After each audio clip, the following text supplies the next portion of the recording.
Hi, I'm Anna. And I'm Ben. We are AutoSave. Welcome to our channel. Today we are watching Mushoku Tensei, Season 1, Episode 13. We have a new map. A new map. We had a map last episode, but thanks to Oliver, one of our patrons, we have a better map. We love Oliver. AutoSave loves Oliver. We love you, Oliver. This is our new map. We have it pulled up on my laptop right here. Should be on the screen right here. Cool. But this is our new map. We have colors. I like we that have a there's couple color. names.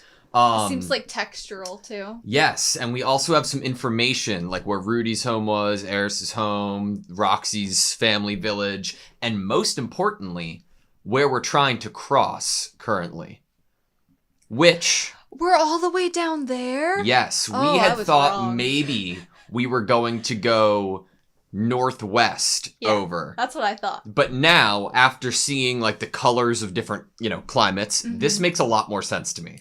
Why this would be the route we are trying to go.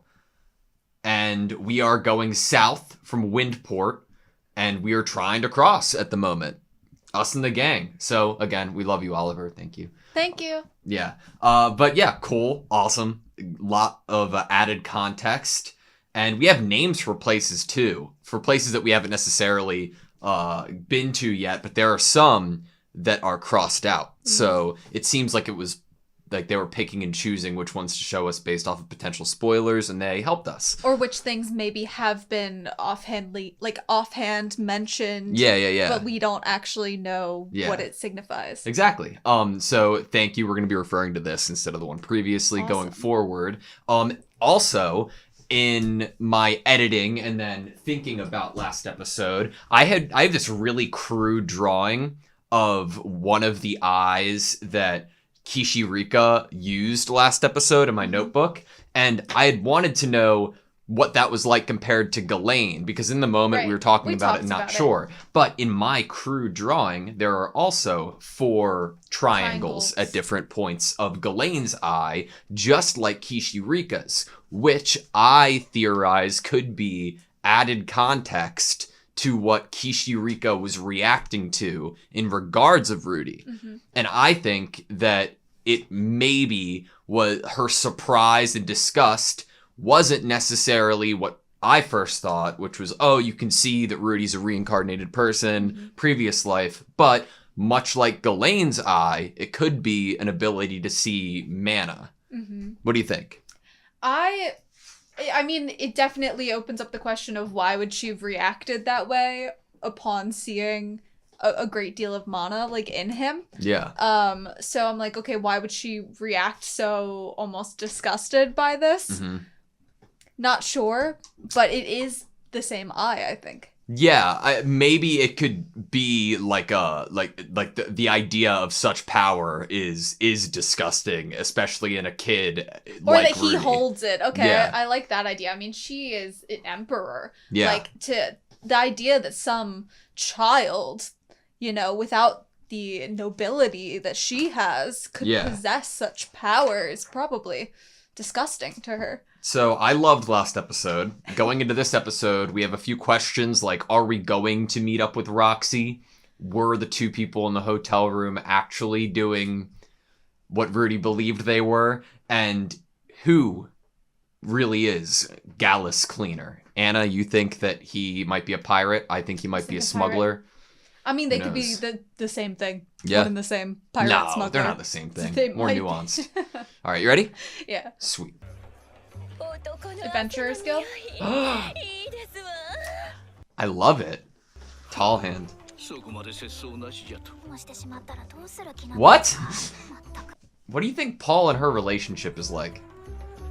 I wonder. Aw, Roxy.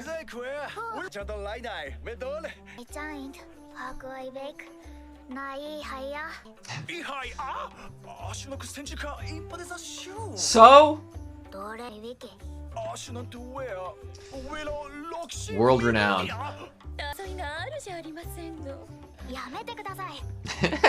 It's me. No time.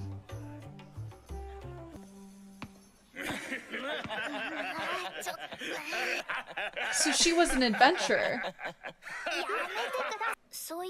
Interesting. Some past for Roxy. Please tell me. Please.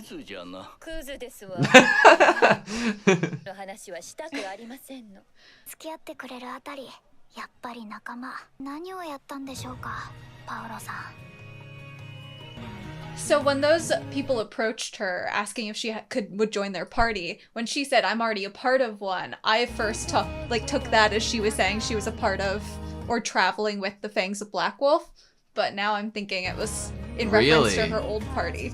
I still am gonna lean with the Fangs of Black Wolf thing, but I do wonder what had happened to her old party. It was a weird face. Yeah.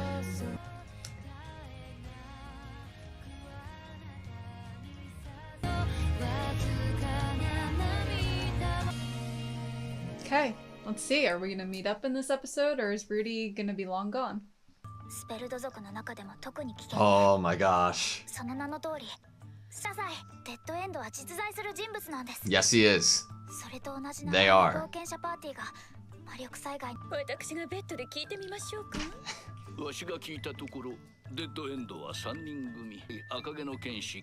He gets his research done. These are accurate descriptions. Come on, that's enough to go off of a little bit, right?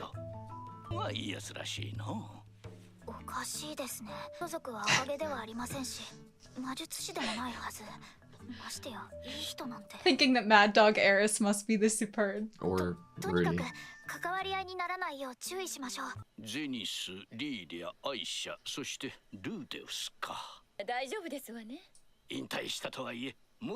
Yes!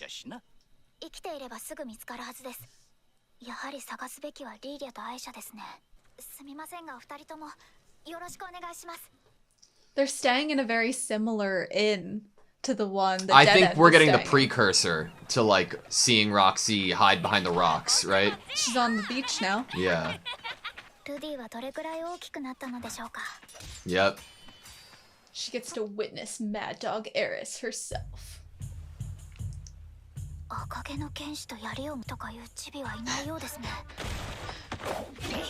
God. I love being able to see it again from a different point of view. And then we see her running. She's gonna run right behind him. So well done.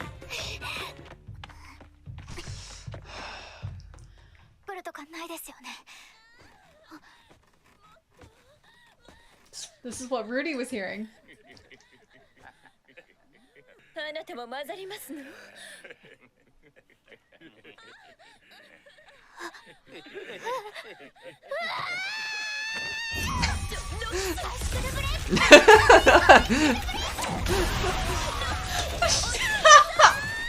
Oh. They need a lot of money too then.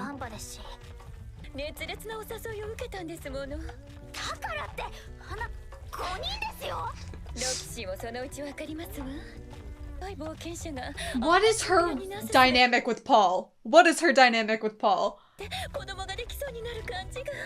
Oh my gosh. She did call him scum. A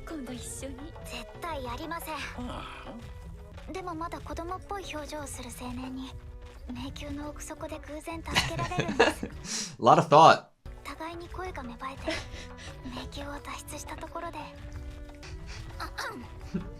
I love that we're getting to know Roxy, like, Roxy a little bit better.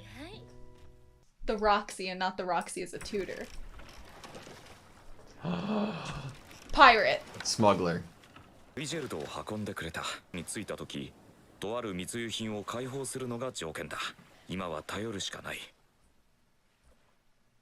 Ruidred can handle himself.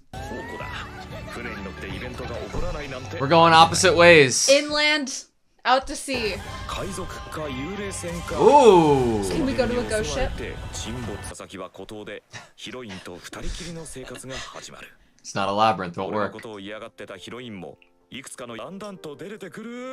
It's like that Sandra Bullock Channing Tatum movie.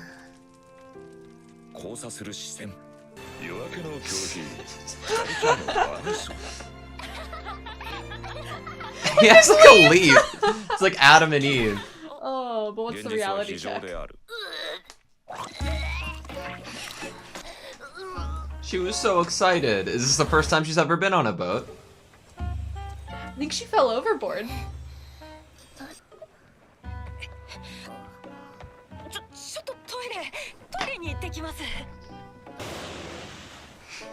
I mean, he did tell us last episode, so...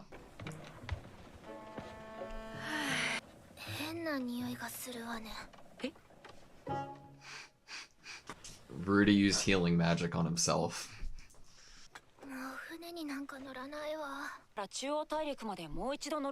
This is where I think Paul said he was.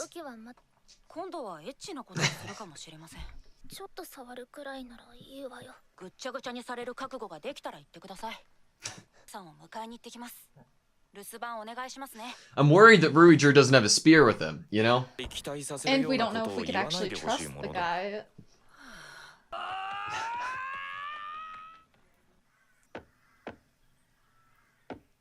That's a special knock.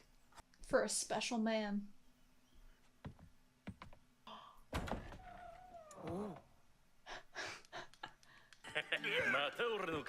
This is so cool.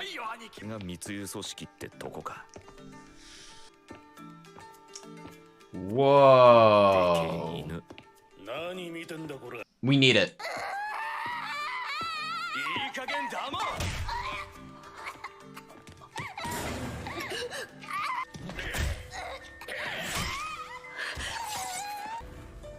Why? Just because they were a beast person?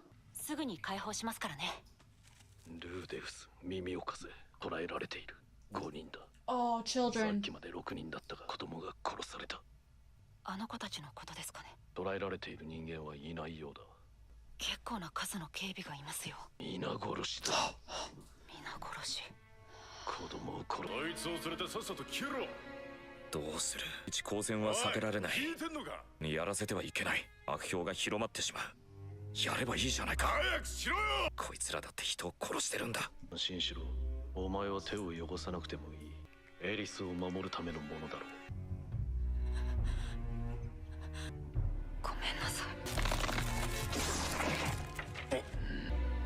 He could have broken free whenever he had wanted to.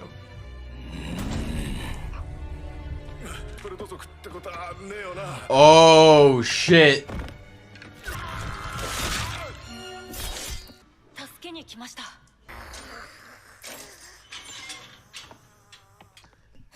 He kind of Roxy kind of resurrected Caravaggio, right?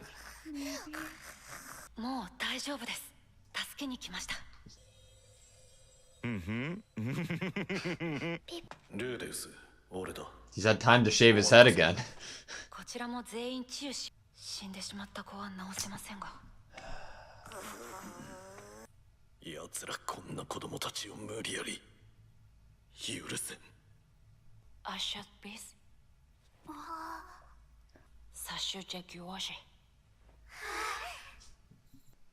Eris is gonna be so happy if she gets to meet them.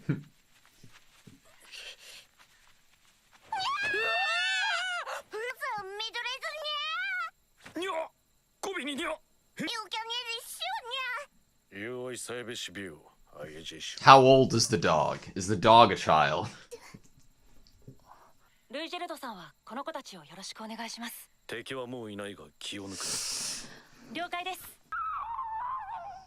Why is it in it like a spell itself, you know? Because it's so powerful. Whoa.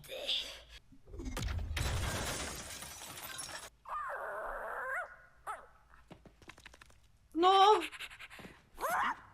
I love it so much.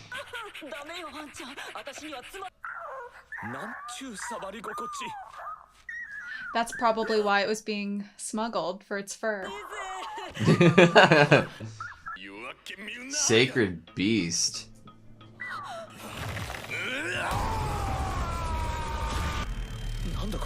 That's a beast person too.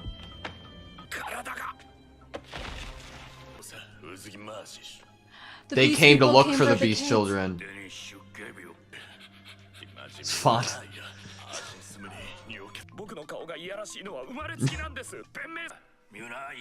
But if Ruijiro doesn't know that... Ruijiro is gonna protect the children.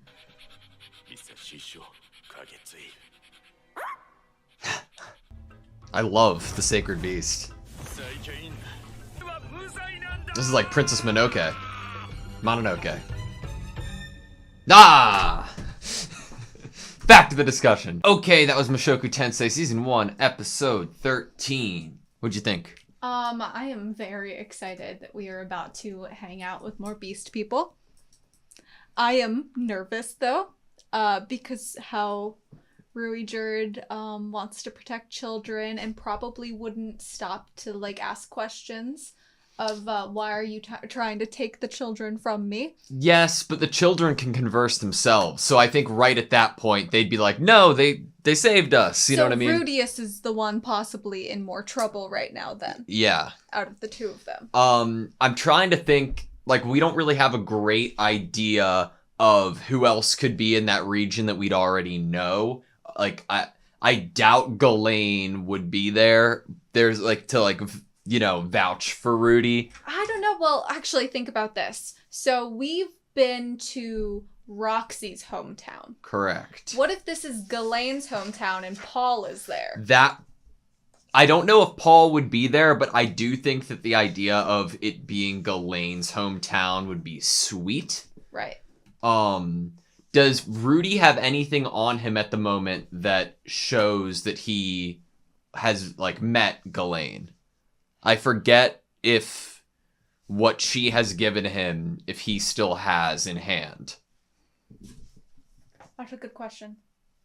But, I think like narratively, because we've gone to other people's hometowns, like that's what makes me think it's a possibility. But I imagine there are many towns full of beast people that, you know, that one of them or an offshoot could be Ghislaine's hometown that this one isn't. Yeah, I mean, we just happened to go to Roxy's as basically our first stop on the demon continent. Yeah. So maybe that's just how the story's supposed to go. Maybe some things are supposed to be kind of convenient in that way. Yeah.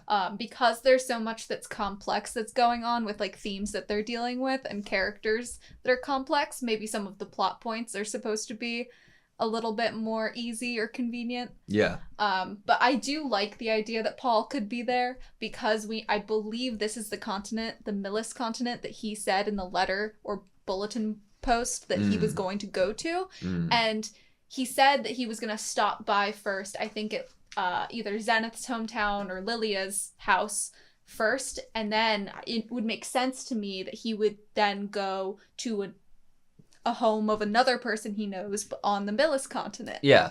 So that's why I was going there. Maybe he'd be there at a different time. Maybe he had been there before. It's a missed opportunity like we just had with Roxy. Yeah. But I could see the possibility that Paul will enter the story now. I wonder how long Rudy is stunned, like, and can't speak himself. And I also wonder if the Sacred Beast has a way of communicating that isn't as, like, simple as we understand is, like, dog, yes, no, you know? Like, because then the Sacred Beast could somewhat vouch for Rudy-ish, right? It seems like this guy that has Rudy right now, obviously the person that separated from him to go after Ruijerd and follow the scent of the beast children seems to have a lot more compassion and patience than the person that Rudy is with. Also, more seasoned general. And not so quick, I think, to assuming things. Yeah. So I don't even know if Rudy's a character that talks and communicates, and that's how he fixes things, gets out of things, thinks of things, is all, you know, like that. Communication. He can speak the language pretty well. And he can speak the language. But this character that we've just now met seems more of a action first, doesn't really care what you have to say because he's going off of his instinct and how he feels. And it doesn't matter if you say you're innocent, you were there. Yeah. So I don't think it's something Rudy could talk himself out of or prove to this guy through words that he isn't a smuggler. But there are other people, presumably, in the village who he might be able to find more compassion within, right? Especially if it is a character that we have already met before that could vouch for him. Or, like you said, some way to talk to the sacred beast. I like the sacred beast a lot, and I love the idea that, like, one of the only times Rudy has been, like, genuinely, like, wholesome in a way. Like it's been misconstrued with, like, ways that we've seen consistently through the story. You're so right. Like, he was making a lewd expression as he was touching the sacred beast. I was born with that face. I was like... And it was like, there's this awareness to it that I really like that you brought up. I love that he was like, I was born with that face, and literally episode, like, 1, we watch him being born with that face, and, like, his thought process through it. And it's like, obviously, this was one of the most innocent and sweet kind of interactions, and to have someone label it in that way, I think is really funny and interesting to add into the story. Yeah. The idea that we got one of the Beast Child's names, and that is Tona, leads me to believe it could be like maybe like a royal, like, Beast Child, like a more like one important, of them is the princess? Yeah, like a princess, or maybe like the person who's the general, or the older one who's going after them. Maybe he is the parent to one of the Beast Childs, you know? Oh, I don't know. See that. Maybe. By far, though, my favorite bit of this episode was, like, being inside of Roxy's head a little bit. There was some amount of, like, what we got with her when we first met her was this mature, responsible, seasoned tutor, very good with children, you know, very just fun, accepting, but very smart, intellectual, you know. And then I really liked that as Rudy has gotten older, I think that it lends itself to us being able to see Roxy in a different way as well. Because if you imagine if they were to meet up now, Roxy and him are going to be a different type of dynamic than they were when he was a child. Because they are not necessarily master and student really anymore. There's I think there might be still, but not the same. I think as him being like a 4-year-old. So I think that the dynamic would still be a bit the same, and I applaud that if that would be the case. I would be, obviously, I need to see them interact because I want it so bad, but I don't think we're gonna get it for a while. Might be the thing that's like the pinnacle last plot point is them finally interacting again. Yeah, but I think this episode did a little bit of something that I get upset doesn't happen enough in movies, but mainly TV series, and books do it often, and that's like chapters of characters' point of view. Like Game of Thrones, you haven't watched it. I have. We hope to watch it on the channel at some point. But in the books, they often have chapters from different people's points of view, and I think that if Roxy and Rudy, like, ran into each other again, they'd probably have the same dynamic as before, but we'd be given added context of what kind of person Roxy really is. And I think that that's really neat. And shows don't do it enough, because in a way, most animes especially, they'll expand a character by showing them their, you know, maybe stereotypical, like, quirks, or like little things about, oh, this character gets angry really quickly. And we've expanded upon Roxy more than that from a regular, like, way I'd expect a good show to do. Through Rudy's interactions with her, we see her growth and development, and Eris is a really great character. But through Roxy, we got to meet Roxy as is. And I think that trying to expand upon Roxy as a character through Rudy and her's conversation going forward would not have done it as well as getting to see inside of Roxy's head and learn more about her isolated. You know, if we wanted to learn more about Roxy as a character, this is the way to do it. And I'm so happy that we're getting to. The things that we got of Roxy in this episode are not things that we would have seen through interactions with Rudy. She wouldn't be insecure about her body in interaction that we'd see especially in the past tense of like early interactions that they actually had. We wouldn't have seen her, you know, having this point in time. We wouldn't have necessarily gotten that flashback of what I think was her original party of adventurers and her dynamic with them of being kind of the child, like, you know, they were ruffling her hair. Yeah. And she definitely keeps this air of being very composed and strong.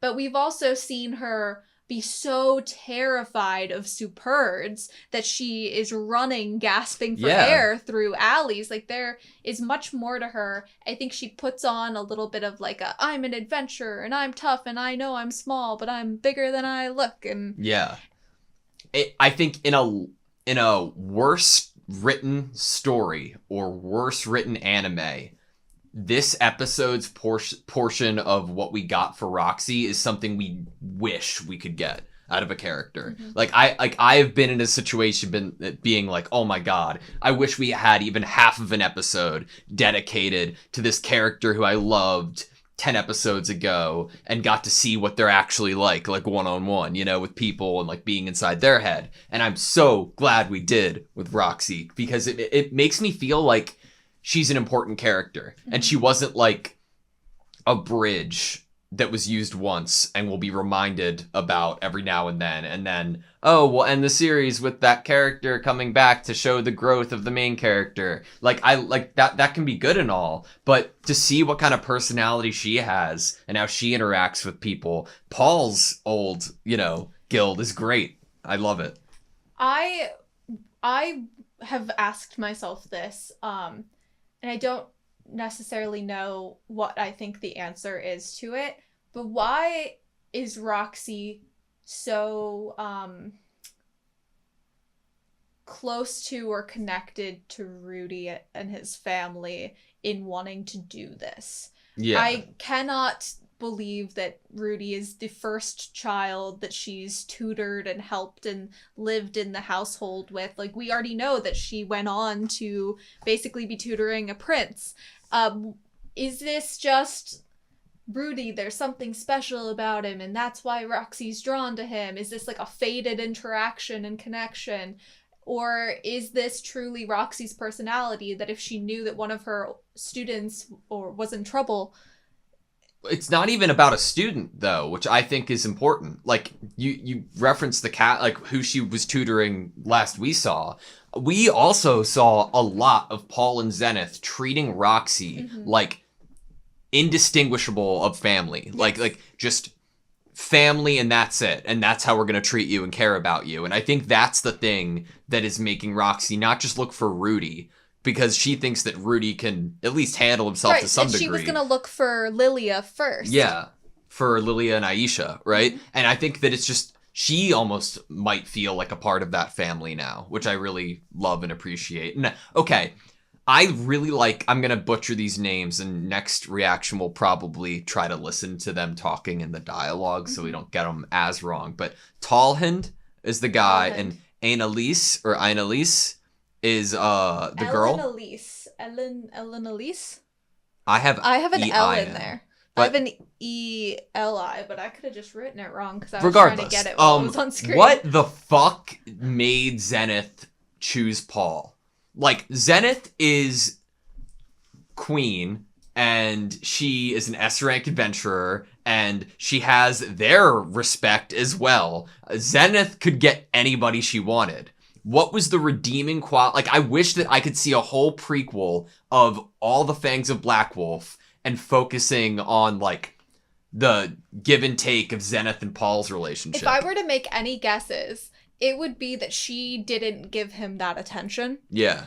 And he ended up developing a friendship, like an actual friendship with her, maybe a respect for her. Yeah. And that is how she ended up getting to know him, was through a different level than maybe the other women in the team, the party, got to know him in. Yeah. They obviously all think of him as scum, but Zenith didn't think of him as scum until he cheated on her and made a baby with someone else. And then it was like, okay, we're going to make this work going forward. You're scum, but I still love you, basically. Yeah.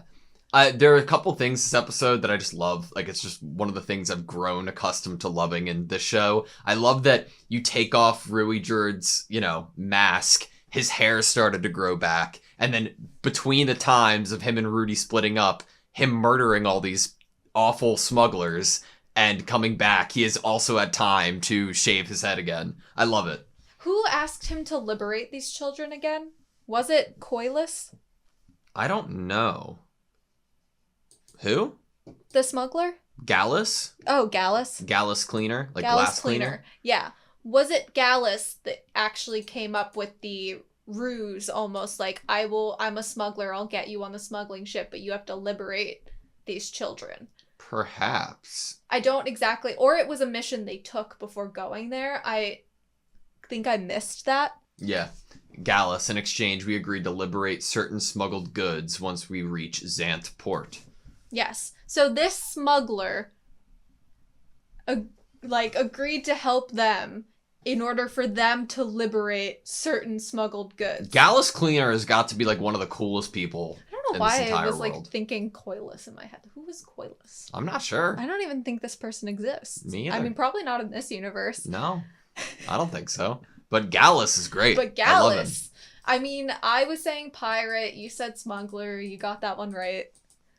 Gallus and I have like a connection, we I'm get kind of each bummed other. we didn't get a ghost ship.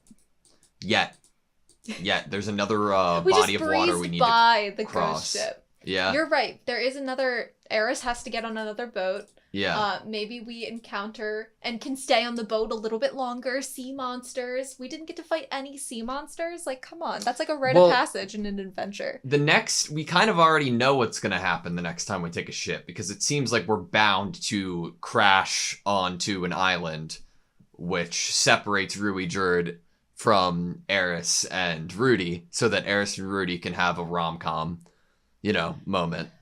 While Roxy is somewhere else stuck in a labyrinth, being saved and developing a relationship with a tall, slim man, With childish, what was it? She wanted someone who was still like childlike wonder kind of. I think it was like, could still like have a childlike expression on their face sometimes. Yeah, something like that. And I was like, yes, I love it. I love Roxy so much. And I love that her reaction to Annalise was to just like icicle everybody in the room, destroy the room, like and all just those get bodies. out. I can't handle this. And I'm like, thank you. You are the best character in the show. Roxy's like one of my favorite characters in the show, and I'm so glad that we got a bit of her this episode. I'm very glad with that too. I would say another point that you kind of brought up, the whole imaginary time alone with Eris, in a similar idea of what Roxy is wanting for her love life. Gotta love Rudy standing on the beach with a cup of coffee, just kind of looking out at the sunset. Yeah. That, with the awareness of the kind of like, this is there as a joke for the audience, was really good. And that's one of the things I enjoy about the show, is sometimes I feel like we're being looked at through the screen. The person who's like created this is kind of looking at us like, hey, did you like that one? Yeah. Am I crazy for seeing similarities between Rudy and one of the guys in Roxy's flashback? Like, in obvious like color scheme and like, I don't know, his hair is up and Rudy's is down, and he is much older than Rudy is. And we got a very actual specific look on his face as we were getting this memory. Yeah. But I think we get the possible other people in the group. Yeah, we get all of them. We get all of them. So, I don't know. If we only got a close-up of his face, I might think that there was something there. Yeah. That they were trying to say, like, that this was a crush of hers, and he almost looks like an older Rudy. But that would only be, I think, evident if they only held, like, a frame on his face. Yeah. But regardless, I need to know what happened in Roxy's past. Like, for some reason, my default is, like, really sad. And, like, Roxy lost her other guild for some reason or another. But I hope that they're all okay and striving, doing their best.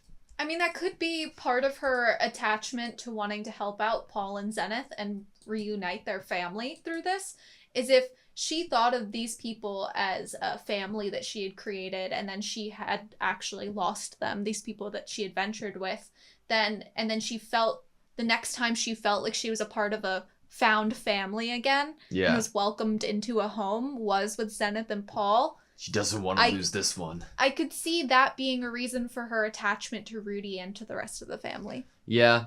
I wonder if, like, in this world, you kind of wish when things were simpler. Like, yeah, Roxy, everybody knows her name, and she's an A class, right? But, like, I bet it was a bit fun when you and your buddies were still C rank doing, you know, finding some lost cats, you know? Mm-hmm. Could be a good time. It was probably a simpler time. Yeah. But I don't know. I also really like Tallhand. He is also one of my new favorite characters in the show. Is it because he was like touching his mustache? He's diligent. He gets to work. He did his own like research and investigation. We saw him at the bar, like talking people up and trying to get some intel. I respect that. Both of the Fangs of Black Wolf members got intel in their own very specific, enjoyable way. Yes. And I'm sure they both got great intel. In their respective ways. But also, like, I like his outfit and everything too. It's so cool, like a sword. I feel like I know this is weird, but like after hearing Roxy's like dream of like how she would, you know, have her first interaction with a man like that, we get like a look on his face, and I just feel like a sense of proudness. Like he's like, it's like a father-like character. Yeah, he's like, see, not everyone's perverted like you, Annalise. Like it's like he's not even fazed by her kind of actions and the way she speaks anymore, probably because he's spent years with her, and I'm sure she has not changed much from her days traveling with Zenith and Paul. Yeah.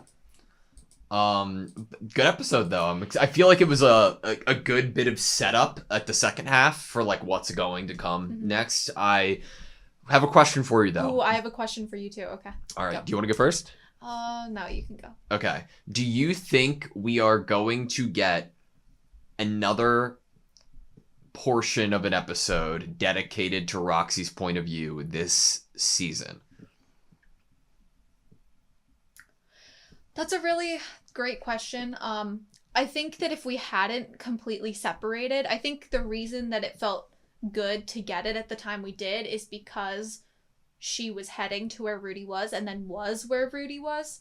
But now that they've basically headed in opposite directions, now I'm wondering if we're supposed to be getting POV from a different character now instead. One that we are going to cross paths with, maybe Miss, instead of Roxy. And I only say that because the show definitely doesn't go where I expect it. And where I'm expecting is for Roxy to just always consistently be a through line, a plot line that is just consistently moving at the same time as Rudy's that we check in with, which is how it's been.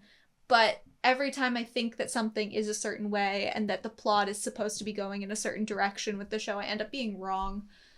So I don't know. See, one of the reasons why I think that it was done so beautifully this episode, like, and why I appreciate it so much, was because it wasn't throwing in content that we had no idea about just for fan service, more Roxy. It was adding a decent amount of previous context to the point of seeing her offhandedly behind a rock in a fight the episode prior. It added context before then to her running behind Rudy and then expanded on it. And it was like, oh, we got a little treat of Roxy since Roxy and Rudy were in the same town, and I loved it. I don't think we'd get any more unless something else similar came up, like a similar setup, but I loved it for what it was.